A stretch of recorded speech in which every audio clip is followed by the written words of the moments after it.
Hey guys, how's it going? So I'm just gonna do a really quick video because the shorter the better for me because it just downloads quicker. So let's see. We'll open a file and then we'll copy. Let's just copy two files, right? So I have corn, which is a file corn.txt, and then I have a file that is Jerry. So Jerry actually now it's the same as corn, but we'll choose a different one. So let's do this kind of quick. We'll do x equals raw input. So right now we're just getting the file names.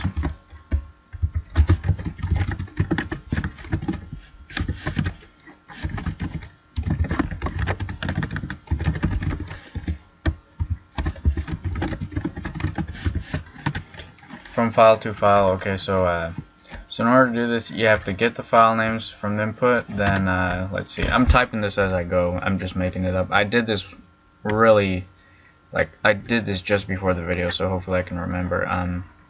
Let's save it so we get the color. The.py. Let's do that. Okay, so let's see. So we got to open it. So we got to open X for reading. So we got to name it another. Let's call it let's see,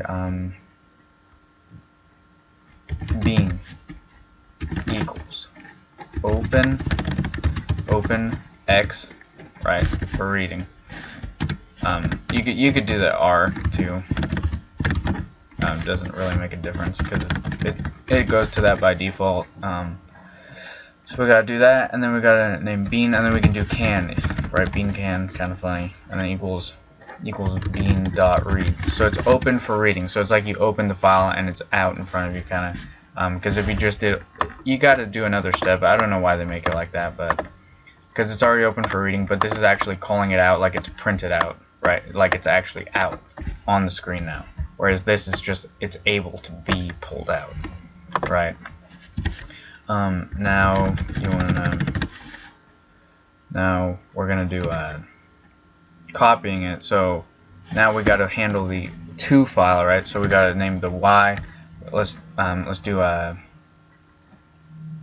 let's see, grape equals y dot, or sorry, open y, and then you got to open it for writing. So you put the w, and then we'll do grape vine equals. Actually, no, we don't even need to do that. Now we just do a grape.write. And now you don't even have to format it in because you already opened this whole to file in that process. So we just do can. Now let's do just print a little space so we can separate it. Actually, we don't even need to do that. We just do print. Actually, now we gotta. Let's just leave it like that. Let's just leave it like that. Now we do the Python .py. We're gonna from. So currently, let's just look at what these files are because I did this a second ago. Jerry has the Miles Davis bullshit, and then let's see, house. If you look at the house one, is kind of weird.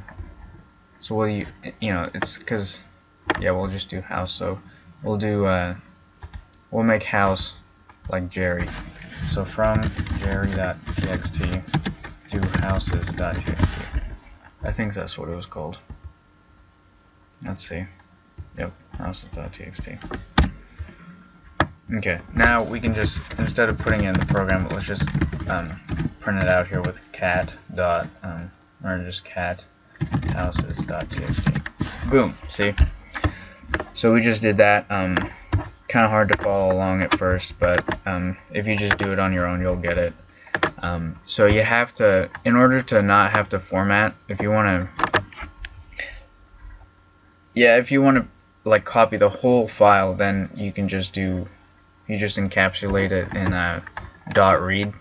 First you have to open it for reading, then you encapsulate it in a variable, the read command into the variable for that reading file, and then you just write it. Like you have to open the to file though for reading, and then you just for writing.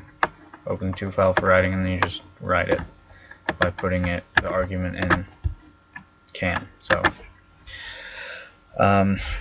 pretty simple stuff. It's hard for me to understand though because I'm new to this. So anyways, yep.